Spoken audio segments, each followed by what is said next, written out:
રાજ્યના નવા નાયબ મુખ્યમંત્રી હર્ષ સંઘવી એક્શન મોડમાં આવી ગયા છે.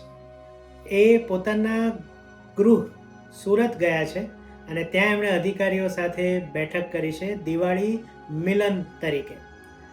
આ બેઠકમાં એમણે 2 થી 3 વાતો બહુ મહત્વની કરી છે.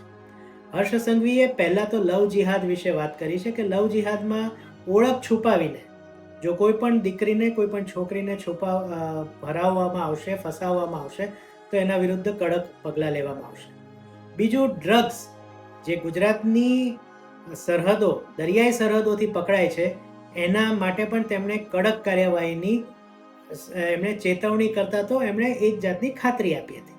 અને ત્રીજી વસ્તુ, એમણે એમ કહ્યું હતું કે ગેરકાયદેસર બાંધકામો વિરુદ્ધ ગુજરાતની સરકાર અને એમની હેઠળ જે ગૃહ મંત્રાલય છે એ બિલકુલ નબળું પુરવાર નહીં થાય, બલકે જ્યાં જ્યાં જરૂર હશે ત્યાં બુલડોઝરનો પણ ઉપયોગ કરવામાં આવશે.